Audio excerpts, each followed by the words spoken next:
ya dicabut-cabut aja. Bagus itu. Nah, berarti ini menandai robohnya panggung para provokator dan tukang framing. Kerang ijo. Padahal mereka ini yang gaduh, yang buat gaduh gitu loh. Malah ngatain orang, nyebut Pak Said Didu, Pak Said gaduh katanya. Kurang ajar lah menurut gue ini. Sehingga bagi saya aneh, begitu ditemukan lalu tidak semua saling mengaku tidak tahu.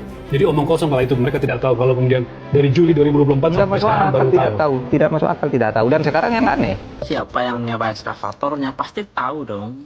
Termasuk buzzernya yang kemarin bilang itu dibangun swadaya, periksa dong. Siapa yang bayar? Intinya ini pidana, harus ada yang bertanggung jawab. Kita mau lihat lebih dekat nih, lihat. Kalian lihat nggak sih ada kotak-kotak, udah di bidang-bidang, udah dipetak-petak, makanya ada sertifikatnya per bidang tanah. Soalkan siapa yang memberi hak guna bangunan itu, ya tentu mesti diperiksa pejabatnya siapa, BPN. Tetapi di atas BPN tentu ada kekuasaan lain yang melindungi pemberian hak yang melanggar asas konstitusi itu. Siapa? Yaitu pemerintahan Pak Jokowi ketika itu.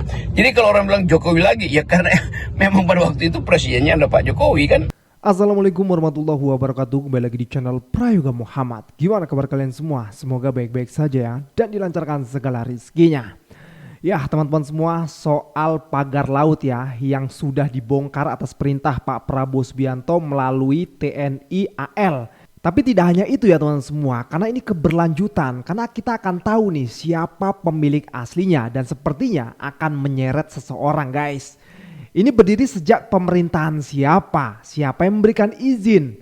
Nah kan dari sini ternyata kita tahu ya sekarang ya, aslinya itu sudah tahu bahwasanya itu ada pagar di sana karena sejak tahun 2000 berapa tuh, kan rame-ramenya di 2024 aja nih semenjak pemerintahan Pak Prabowo kan, padahal itu udah setahun yang lalu sudah ada tuh pagar. Bahkan dari PT pindah ke HGB-nya itu aja tahun 2023 ya. Itu gue lihat dari tweetan Pak Said Didu. Nah tentu kasus ini akan menyeret seseorang di pemerintahan dari Pak Jokowi gitu. Apa jangan-jangan Pak Jokowi juga terlibat gitu kan. Nah ini perlu diusut. Dan sepertinya ini akan menjadi kasus yang besar guys. Nah setelah kejadian ini, di mana nih para buzzernya? Apakah masih berteriak-teriak bahwasanya pagar itu milik nelayan setempat? Ternyata tak berani ya ketika TNI AL membongkar itu semua, para buzzernya hilang guys, nyungsep entah kemana. Nah kita lihat dulu di akun X nih ya. Ini tweetan dari Muhammad Said Didu. Terima kasih Bapak Menteri ATR, KBPN untuk terus ungkap kasus pagar laut. Info yang saya dapat, 1. Pengajuan hak tanah di Laut Kohot terjadi tahun 2021, tapi direkayasa gunakan segel 1980-an nih. Luar biasa sekali nih, nggak mungkin nih kalau di belakangnya nggak ada orang yang besar ya kan. Yang kedua, rakyat Kohot tahu bahwa yang disertifikasi adalah laut. Nah, sangat luar biasa kan. Yang ketiga, pengalihan hak ke PT dan penerbitan HGB tahun 2023. Padahal kan laut gak boleh guys. Laut itu milik umum, milik rakyat ya kan. Gak boleh dipager-pagerin, gak boleh dimilikin oleh satu orang gitu kan, swasta dan lain sebagainya.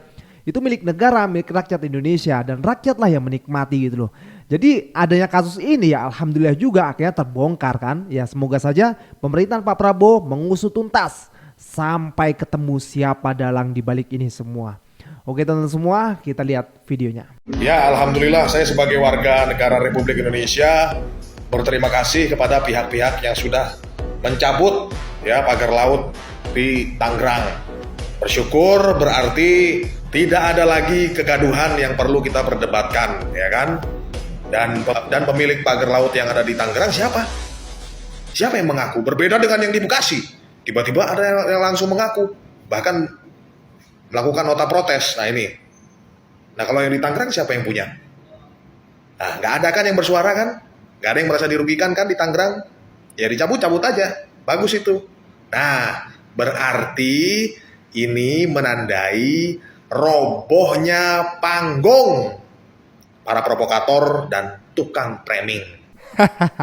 Lucu ya orang ini ngomong ya. Padahal ya dia sendirilah yang bikin gaduh ya kan. buzzer-buzzer nggak jelas yang kemarin ngotot banget, ini punya nelayan, wow Anda merusak mata pencarian para nelayan, kerang ijo. Padahal mereka ini yang gaduh, yang buat gaduh gitu loh, malah ngatain orang, nyebut Pak Said gaduh katanya. Kurang ajar lah menurut gue ini. Sekarang gimana? Kelojotan ya kayaknya ya, udah kelojotan ini. Aduh kacau bener ya. Kita lanjut lagi guys. Kita lupain dulu sejenak soal Dedi Matalu PA. Ada yang lebih penting. Di pagar laut di Tangerang sudah dicopot, sudah dibongkar. Apakah itu cukup? Enggak dong. Tangkepin dong dalang-dalangnya, tangkap dong pekerjanya, mandornya.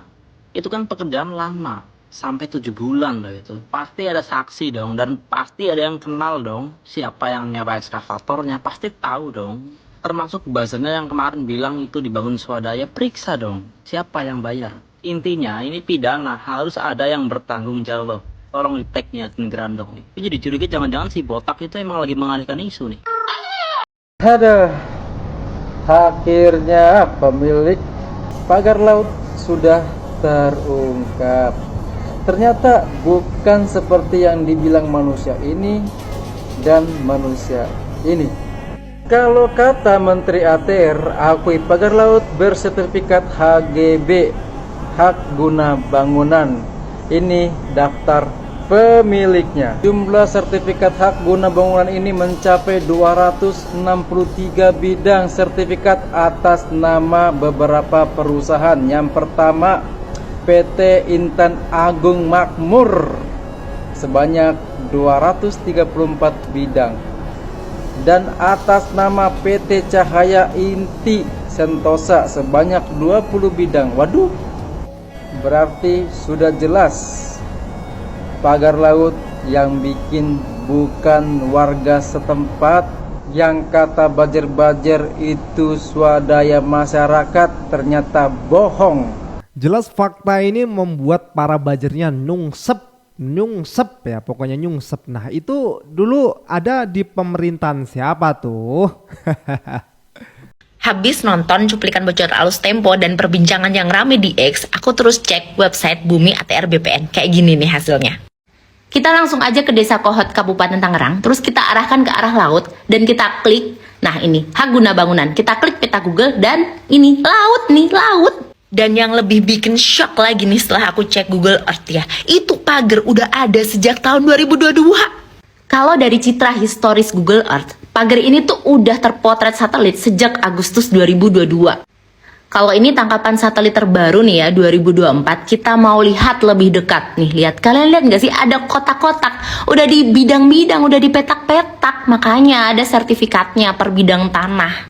Dan apa? Sertifikat hak guna bangunannya itu udah terbit sejak 2023. Kalau kata Menteri ATR Nusron Wahid, pemilik hak guna bangunan itu adalah PT Intan Agro Makmur dan PT Cahaya Inti Sentosa. Kalau kita cari PT Intan Agro Makmur di Google itu nggak ketemu. Tapi kalau kita cari PT Cahaya Inti Sentosa, ini dia. Ternyata PT Cahaya Inti Sentosa itu adalah salah satu perusahaan yang telah diakuisisi oleh pengembang PIK 2. Jadi, siapa bilang pagar laut tidak berhubungan dengan PIK? Bohong besar. Satu problem sudah selesai. Problem berikutnya adalah memastikan itu yang tanam pagar itu siapa kan. Itu yang masih ditunggu tuh. Dan kalau kita mulai mengintip gejala bahwa akan ada satu situasi di mana pemerintah Presiden Prabowo harus menerangkan mengapa ada pemagaran laut. Dan data-data kemudian mulai dibongkar oleh netizen terutama bahwa ternyata laut itu sudah ada HGB-nya tuh. Ini yang kemudian akan jadi problem, karena kalau kita ingat laut itu tidak boleh di HGB-kan, karena laut itu kalau mau HGB minta izin pada terumbu karang, minta izin pada ikan, minta izin pada kepiting di situ kan. Itu prinsipnya bahwa laut itu terbuka, tidak boleh dikuasai oleh swasta, apalagi dalam upaya untuk mengeksekutifkan wilayah itu. Jadi itu keputusan, bahkan itu dijamin karena sengketa itu atau keputusan itu dibuat oleh Mahkamah Konstitusi bahwa laut itu harus terbuka untuk umum, tidak boleh dia diberikan hak apapun, apalagi hak guna bangunan tuh. Jadi membatasi rakyat dengan laut artinya menghindar dari ketentuan hukum yang menganggap bahwa laut itu adalah milik bersama. Jadi itu problemnya. Nah sekarang kita ada dalam situasi yang akan menegangkan karena harus dipastikan pertama siapa yang pasang pagar itu. Dengan kata lain, memasang pagar artinya dia sudah punya alas hak, yaitu hak guna bangunan. Dan itu yang sekarang harus dipersoalkan. Siapa yang memberi hak guna bangunan itu? Ya tentu mesti diperiksa pejabatnya, siapa? BPN. Tetapi di atas BPN tentu ada kekuasaan lain yang melindungi pemberian hak yang melanggar asas konstitusi itu. Siapa? Yaitu pemerintahan Pak Jokowi ketika itu. Jadi kalau orang bilang Jokowi lagi, ya karena memang pada waktu itu presidennya ada Pak Jokowi kan. Itu yang harus kita periksa itu. Jadi sekali lagi kemampuan netizen untuk mengulik-ulik sesuatu yang sifatnya prinsipil akhirnya membuka kesadaran kita untuk memperjuangkan hak. Itu dasarnya. Pejabat yang berani menyatakan berterus terang Itu siapa dan siapa yang itu buat siapa. gitu ya. Itu kan gampang ya untuk tahu. Gampang untuk tahu. Pertama, kegiatan sehari-hari polisi, ya kan? Betul. Ada Polairut, ya kan? Kemudian ada Bakamla. Di laut itu ya. Ya, Bakamla itu dulu saya berkali-kali mencoba. Di sana ada apa alat tuh untuk monitor Teropong lah ya. iya teropong ke laut itu apa namanya pusat kendali puskodal keamanan laut itu di situ ada seluruh sudut laut Indonesia itu terekam apa yang terjadi orang curi ikan ketahuan Itu di kapal-kapal milik Bakamla atau di sebuah tempat di mana aja? di mana aja laut di situ ya itu bisa direkam kalau kapal Bakamla ada di mana gitu bisa kita kontak lalu bisa berhubungan dengan orang berkomunikasi di sini ada apa ini wajahnya bisa di zoom dari misalnya saya pernah coba ke Papua dari Jakarta saya tahu di Papua ada apa tinggal bicara dengan saya bahkan dari Jakarta bisa menyaksikan apa yang terjadi di laut Papua di laut Papua di Natuna itu Bakamla punya alatnya pasti polisi lebih punya alat yang lebih canggih lagi karena polisi lebih lama menangani laut dan seumpama tidak ada kapal Bakamla di setiap laut itu direkam semua. Ini laut kosong, tidak ada apa-apanya. Ini pasti bisa tuh kok direwain misalnya ya. Kegiatan pembuatan itu pakai itu puskodalnya Bakamla. Sehingga bagi saya aneh, begitu ditemukan lalu tidak semua saling mengaku tidak tahu. Jadi omong kosong malah itu mereka tidak tahu kalau kemudian dari Juli 2024 sampai sekarang baru Tidak masuk akal tidak tahu dan sekarang yang aneh